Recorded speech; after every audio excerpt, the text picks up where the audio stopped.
I'm trying to be as gentle and reassuring to her as possible. Just very, very lightly putting a little bit of my arm weight on her body while I continue with the groom. I'm barely touching her and she's still kind of crying out. She's not a happy bunny at the moment. So luckily for me, she's not really badly matted. She just had very thick fur that I just needed to comb through.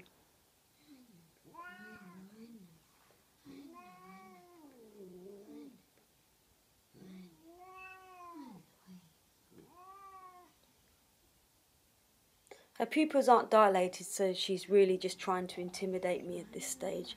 And she hasn't tried to bite me or scratch me, she's just vocalising.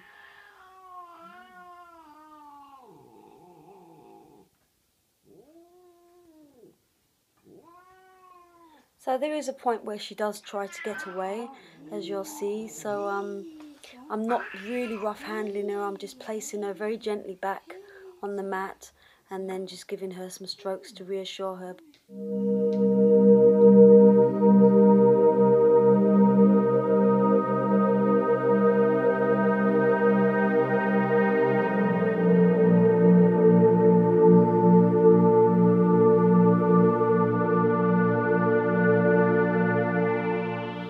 These kind of grooming sessions I always end with play, so I always take my own toys along because I'm going to do Bella, like I said earlier, over several sessions. So she's had all her back done now and all her towels, so I've yet to come back and do the tummy area, which she proved to be having a difficulty with me touching. So we're out in the garden now, she's playing with me, she can see that I'm not a threat to her and I want to leave her with a positive experience. Then I put my hand out and she finally accepts me. So that was a really, really good session, and I'll be back to attempt to do the tummy and the difficult areas. And this is after I've left a training session with the mum as well, so she'll be following some steps to get her used to the comb, and then I'll be back for the most difficult part.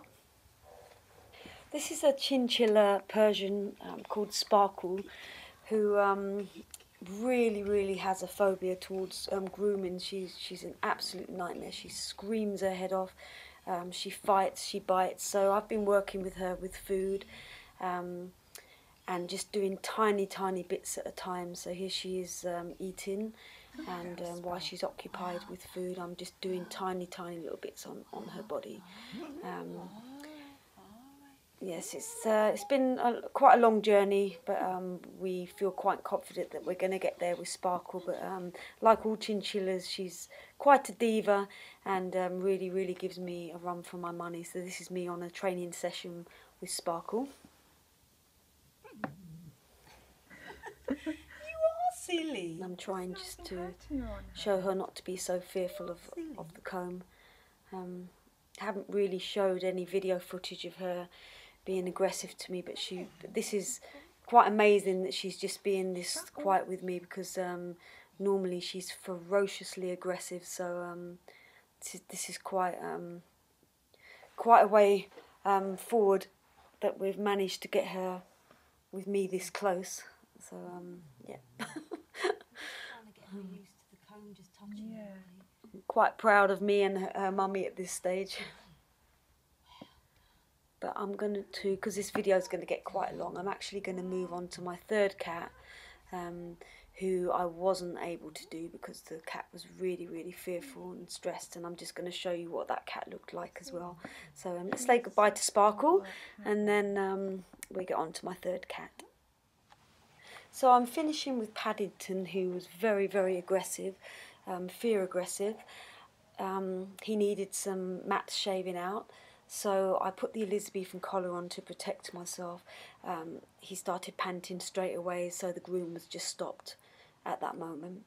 And as you can see, you see at one stage that his eyes go to widen because I just went to take the collar off of him, and he was just absolutely terrified of me. So I just backed off again and just tried to let him calm down really. So I was just videoing him. This cat I wouldn't attempt to do. As you can see there, he's just very, very afraid of me. Yep, so the groom was stopped straight away, and this cat will have to be done under sedation. It's alright,